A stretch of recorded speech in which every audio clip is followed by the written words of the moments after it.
Step into the unknown with the shadow frequency and your host, Matt Wilson, as he takes you where the shadows hum.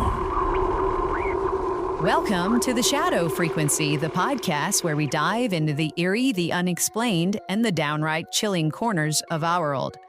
I'm Juniper, your producer, and tonight we're stepping into the void with episode 150, exploring a haunting encounter that left the Minnesota deputy forever changed. It's the Val Johnson incident of 1979, a night where a blinding light shattered more than just a windshield. Matt, you ready to take us into the unknown? Oh, Juniper, I'm more than ready. This one's got all the makings of a true paranormal mystery. Physical evidence, a credible witness, and a story that still sends shivers down my spine. Let's get to it. Buckle up, listeners, because this one's going to leave you staring at the stars, wondering what's out there. Over to you, Matt.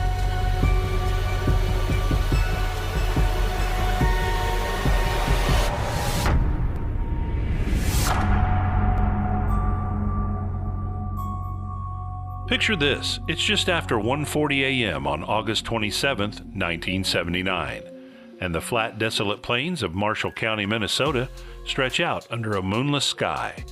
Deputy Sheriff Val Johnson, a no-nonsense lawman, is cruising along County Highway 5 near Stephen, Minnesota, in his 1977 Ford LTD squad car. The night is quiet, the kind of quiet that feels like it's holding its breath. Then he sees it, a brilliant beam of light, hovering just above the road, about a foot in diameter, and 3 or 4 feet off the ground. It's not a headlight, not a star, not anything he can explain. It's just there, glowing with an unnatural intensity that seems to pulse with purpose. Val, curious and cautious, turns his squad car toward the light to investigate. Maybe it's a downed plane, he thinks, or some kind of strange reflection. But before he can process it, the light moves, fast. In an instant, it zips toward him, engulfing his car in a blinding white glow. He hears the sound of glass shattering, a sharp, violent crack that pierces the silence. Then nothing. Darkness swallows him whole. And for 39 minutes, Val Johnson is gone, lost to the world, unconscious in his seat. When he comes to at 2:19 a.m., his voice crackles over the radio, groggy but steady. Something just hit my car. I don't know how to explain it. Strange. His fellow deputies rush to the scene and find the squad car skewed across the road, its front end tilted toward the ditch. The damage is bizarre. The windshield is spiderwebbed with 4 distinct impact points, like something stuck at multiple times with precision. One headlight is smashed. The red emergency beacon is cracked, and both radio antennas are bent at sharp angles, one at 60 degrees, the other at 90. There's a dent on the hood, clean and unexplainable, as if pressed by an invisible force. And then there's the clocks. Val's wristwatch and the car's dashboard clock, both meticulously synced before his shift, are now exactly 14 minutes slow. But it's not just the car that's marked by this encounter. Val's eyes burn with an intense irritation, later described by a physician as akin to welder's burns, the kind you get from staring into an arc welder's light without protection. His face is bruised, his body shaken. The skid marks stretch 800 feet along the road as if the car was dragged or pushed by something with unimaginable force. Whatever happened on that lonely highway wasn't just a trick of the light. It left scars, both on the vehicle and on Val himself.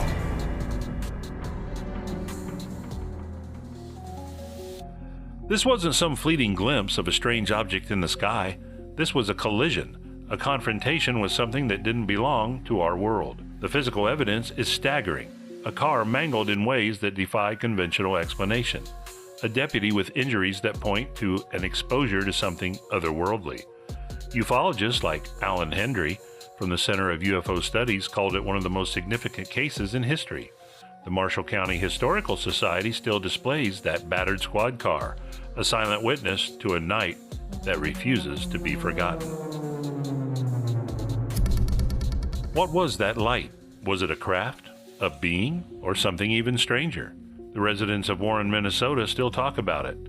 And in 2019, they celebrated the 40th anniversary with reenactments and an alien costume contest, a testament to how deeply this event is etched into their community's soul. Whatever Val Johnson encountered, it wasn't just for a moment. It was a mystery that lingers, a shadow that stretches across decades. Juniper, this one's got me feeling like I'm driving down that highway myself, waiting for a light to appear out of nowhere. What do you think? Matt, I'm getting goosebumps just hearing you tell it. That car, those burns, the clocks, it's like something reached out from another dimension and left its mark. Right. Listeners, I bet you're as spooked as I am. Stay tuned. We're diving deeper after the break. Let's keep the frequency tuned to the shadows. Juniper, over to you.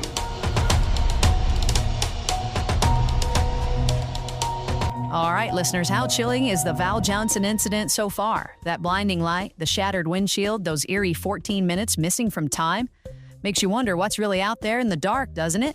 We're only halfway through, and Matt's got more to unravel about this otherworldly encounter.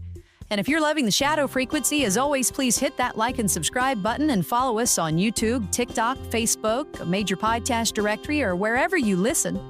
Visit our website at shadowfrequencypodcast.com. To listen to all of our episodes, you can leave us a voicemail telling us where you're listening from. Check out our Shadow blog, grab some swag from our store. You can also buy us a coffee to keep the spooky stories coming, or as I always say, in Matt's case, pizza. Let's dive into the mailbag here. I gotta hit the button. It's time for the Shadow Frequency mailbag. We've got a great message today from Tessa in New Jersey. She writes, I'm absolutely obsessed with the Shadow Frequency. Your stories give me chills every day, and I love how you dive into the creepy details. Says, I've been fascinated by the Val Johnson UFO encounter ever since I heard about it. Those weird clock delays and the damaged squad car are so eerie. I'd love for you to cover it on the show. Keep up the amazing work, Matt and Juniper. Well, Tessa, you got your wish tonight. Thanks for the love, and keep those messages coming to shadowpodcast@protonmail.com. All right, Matt, take us back to that dark Minnesota highway.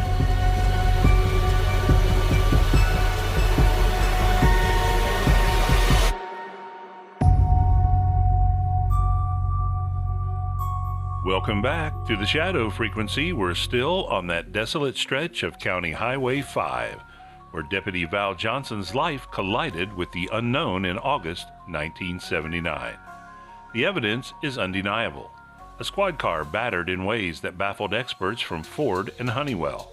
A deputy with burns that scream of something unearthly.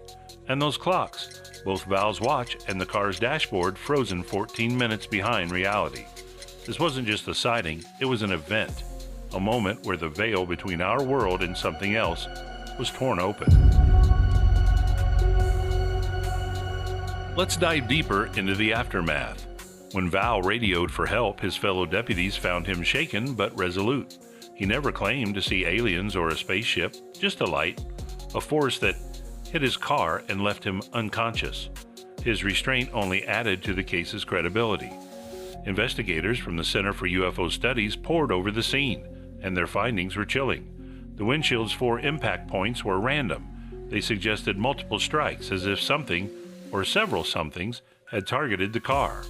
A Honeywell engineer speculated that the bent antennas could have been caused by a high-velocity air blast, but admitted he'd never seen anything quite like it.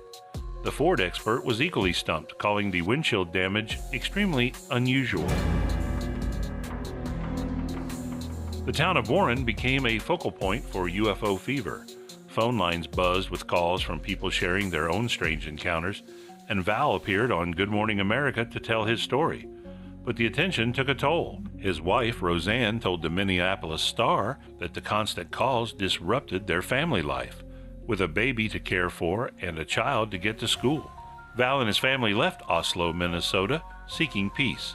Today at 75, Val rarely speaks about that night. But when he does, he sticks to the facts. Something hit his car, and he doesn't know what it was. Now let's address the elephant in the room, or rather the skeptic in the shadows. Some, like UFO skeptic Philip Klass, has suggested it was a hoax, that Val might have damaged his own car to cover up some misconduct, maybe even setting the clocks back to mimic the missing time phenomenon often reported in UFO cases. But here's the thing. Val was a respected deputy, known for his reliability. There's no evidence he sought fame or fortune. Quite the opposite. As the attention overwhelmed his family, the physical damage, the burns, the skid marks, they're hard to fake, especially under the scrutiny of experts who found no clear explanation. Still, the truth remains elusive. Was it a craft from another world, a natural phenomenon we don't yet understand, like the rare and mysterious ball lightning some have proposed, or something even stranger, a glitch in reality itself? The squad car still on display at the Marshall County Historical Society is a relic of that night, drawing visitors from across the globe.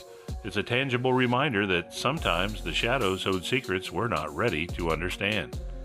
Juniper, I'm still reeling from this one. What do you make of it? Matt, that car gives me the creeps just thinking about it sitting in that museum. I know. Like it's still holding on to whatever hit it that night. Listeners, what do you think? Alien craft or something else entirely? I think we should wrap this up. Over to you, Juniper, for the sign-off. What a ride through the unknown tonight on the Shadow Frequency. We dove into the chilling Val Johnson incident where a deputy's encounter with a mysterious light left his car battered, his eyes burned, and time itself out of sync. That squad car still sits in Warren, Minnesota, whispering its secrets to anyone who dares to look. Visit shadowfrequencypodcast.com to catch up on this episode. Read our Shadow blog, grab some swag, or leave us a voicemail. We'd love to hear from you.